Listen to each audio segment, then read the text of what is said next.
ایک دفعہ کا ذکر ہے کہ کسی ملک پر ایک بادشاہ حکومت کرتا تھا۔ اس میں ایک بہت بڑی خامی تھی کہ اسے بیٹی ذات سے نفرت تھی۔ اللہ کی قدرت کہ اس کے ہاں پہلا بیٹا پیدا ہوا۔ اسے اپنا بیٹا اپنی جان سے بھی زیادہ عزیز تھا۔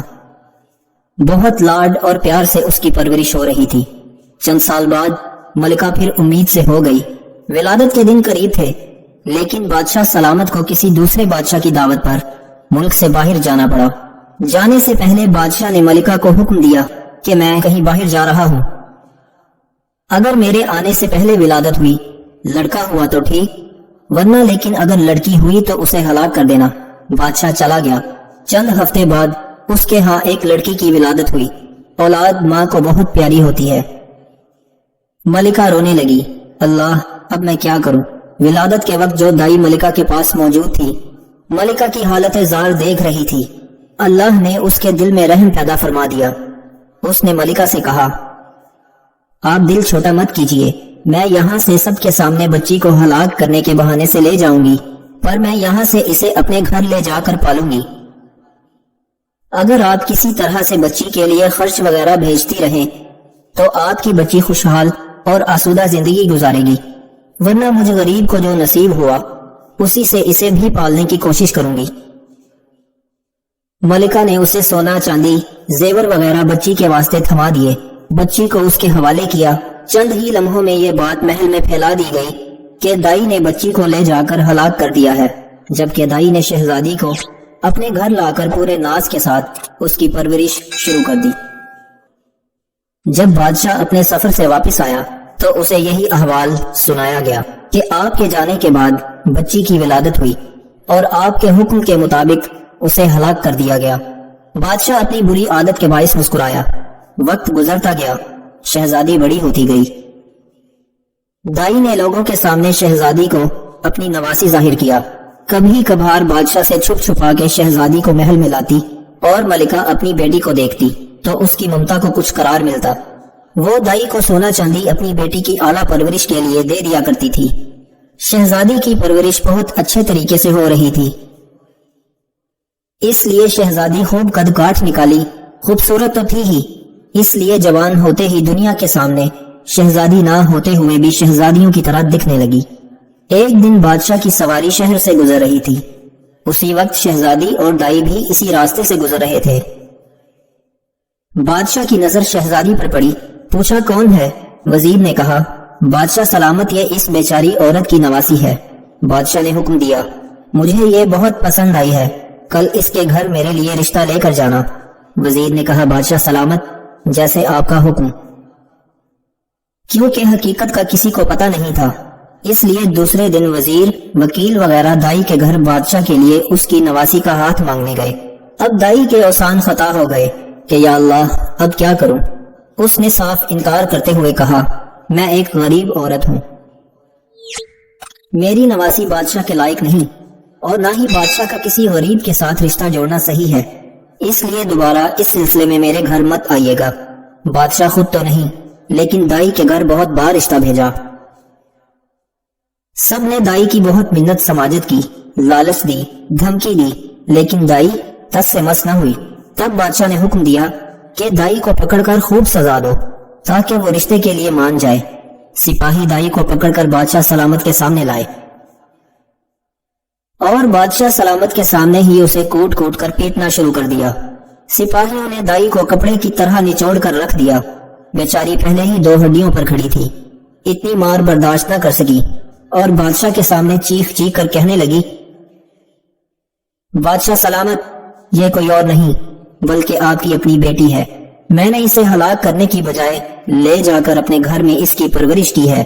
اب بادشاہ کو احساس ہوا کہ وہ کیا غلطی کرنے جا رہا تھا۔ خدا نے اسے اس عظیم گناہ سے بچا لیا۔ وہ اور زیادہ غصے میں آ گیا۔ اس نے فوراً اپنے بیٹے کو بلا کر حکم دیا کہ اپنی بہن کو جنگل میں لے جاؤ اور قتل کر دو، اس کی آنکھیں نکال کر اور گردن کا خون لا کر مجھے دکھا دینا تاکہ مجھے یقین ہو جائے۔ شہزادہ بہت پریشان ہوا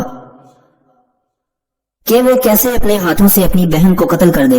اسے کسی صورت یہ گوارا نہ تھا، اگرچہ اسے اپنی بہن کے متعلق اب معلوم ہوا، لیکن اسے پتا تھا کہ بادشاہ ہر صورت اپنی بیٹی کو ہلاک کرنا چاہتا ہے۔ اگر اس نے شہزادی کو قتل نہیں کیا تو بادشاہ دونوں کو ہلاک کر دے گا۔ مجبور ہو کر اس نے اپنی بہن کو ساتھ لیا اور جنگل کی طرف چل پڑا۔ جب دونوں جنگل پہنچ گئے تو بھائی کی محبت بہن کے لیے جوش میں آ گئی۔ اس نے اپنی بہن سے کہا، میں کسی بھی صورت تمہیں اپنے ہاتھوں سے قتل نہیں کر سکتا، میں تمہیں یہیں چھوڑ دیتا ہوں۔ آگے تمہاری قسمت کہ تمہیں درندے کھا جائیں یا پھر تم بچ کر کہیں اور نکل جاؤ۔ لیکن بہن نے بھائی کا ہاتھ پکڑ کر کہا، نہیں بھائی، تم مجھے مار دو، میری آنکھیں اور خون لے جا کر باپ کو دکھاؤ، نہیں تو وہ تمہیں مار دے گا، جو مجھے کسی صورت گوارا نہیں۔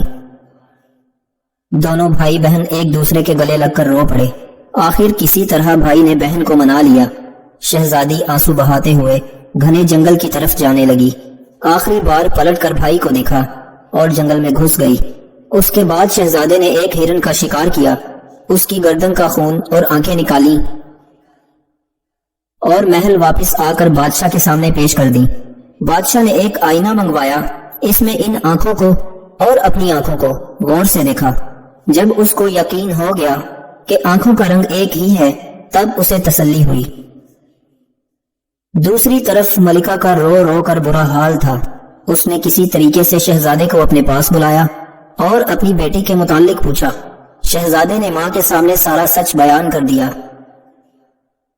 ملکہ نے منہ آسمان کی طرف کر کے ہاتھ بلند کیے اور اپنی بیٹی کے لیے دعا مانگی کہ اے اللہ میری بیٹی کی حفاظت فرما، اسے اپنے امان میں رکھ۔ ادھر شہزادی جنگل میں زندگی گزارنے لگی، اپنی بھوک مٹانے کے لیے جنگلی پھل پھول کھا کر گزارا کرتی۔ وقت گزر گیا، جھاڑیوں کانٹوں سے الجھ کر اس کے کپڑے تار تار ہو گئے۔ ایک دن کسی اور ملک کا بادشاہ اپنے لشکر کے ساتھ اسی جنگل کے راستے سے گزر رہا تھا کہ اتفاق سے بادشاہ اسی طرف آ گیا جہاں شہزادی تھی۔ شہزادی نے جب گھوڑے کے قدموں کی آہٹ سنی تو جلدی سے ایک گھنے درخت پر چڑھ گئی۔ ادھر بادشاہ بھی اسی درخت کے نیچے آ کر ٹھہر گیا۔ درخت گھنا اور سایہ دار تھا۔ بادشاہ نے ایک طرف اپنے گھوڑے کو باندھا اور درخت کے نیچے کچھ دیر آرام کی خاطر لیٹ گیا۔ چونکہ اس کا منہ آسمان کی طرف تھا، اس کی نظر درخت کے گھنے پتوں میں پوشیدہ کسی چیز پر پڑی۔ بادشاہ اچھل کر کھڑا ہو گیا اور بلند آواز میں کہنے لگا، اے اللہ کی مخلوق، کیا تم کوئی پری ہو، فرشتہ ہو یا جن ہو یا پھر کوئی انسان ہو؟ جو بھی ہو اپنے آپ کو ظاہر کرو، میں تمہیں کوئی نقصان نہیں پہنچاؤں گا۔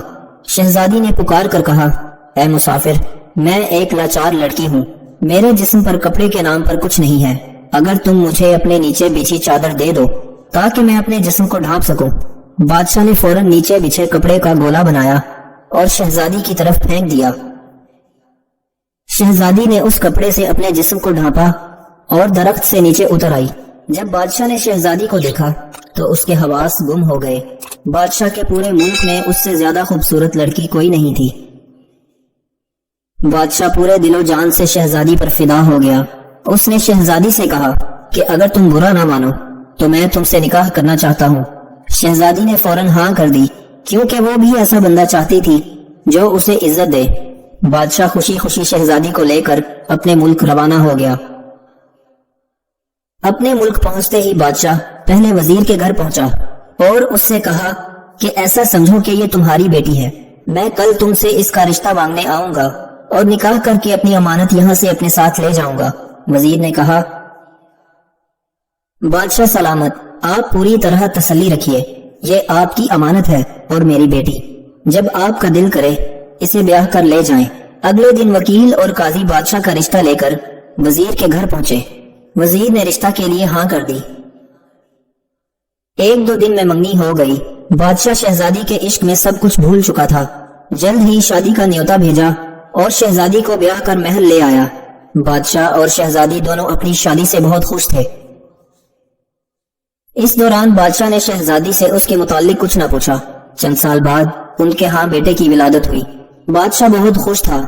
اس نے شہزادی سے، جو اب ملکہ بن چکی تھی، کہا، اب جب کہ اللہ تعالیٰ نے ہم دونوں کو اولاد نرینہ سے نوازا ہے، تم اب ایک بیٹے کی ماں بن گئی ہو، اب مجھے بتاؤ کہ تم کون ہو، کس کی بیٹی ہو اور تمہارا تعلق کہاں سے ہے؟ شہزادی نے کسی طریقے سے بات کو ٹال دیا۔ وقت گزرتا چلا گیا بادشاہ کے ہاں دوسرے بیٹے کی ولادت ہوئی۔ بادشاہ نے پھر اپنا سوال دہرایا۔ شہزادی نے پھر بادشاہ کو ٹال دیا۔ جب تیسرے بیٹے کی ولادت ہوئی تو اس موقع پر بادشاہ نے شہزادی کی حقیقت معلوم کرنے کے لیے بہت دباؤ ڈالا۔ آخر کار شہزادی مان گئی اور بادشاہ کو حقیقت بتائی کہ فلاں ملک کے بادشاہ کی بیٹی ہے۔ بادشاہ کو بیٹیوں سے نفرت تھی۔ اس نے کس طرح مجھے مارنے کا حکم دیا اور دائی نے کس طرح مجھے بچا کر اپنے گھر میں میری پرورش کی۔ بادشاہ نے کس طرح مجھے دیکھا، پھر کس طرح میرے بھائی کے حوالے کر کے قتل کرنے کا حکم دیا۔ میں جنگل میں زندگی گزارنے لگی، پھر آپ نے مجھے دیکھا، آپ مجھے اپنے ساتھ لے آئے اور مجھ سے شادی کر لی۔ عقل کو خواہش پر فضیلت حاصل ہے، کیونکہ عقل زمانے کو تمہارے ہاتھوں میں دے دیتی ہے، جبکہ خواہش تمہیں زمانے کا غلام بنا دیتی ہے۔ انسان کی سب سے بڑی پریشانی یہ ہے کہ انسان تقدیر سے بہت زیادہ مانگتا ہے اور وقت سے پہلے چاہتا ہے۔ پیسوں سے محبت نہ کیا کرو، سکون مل جائے گا۔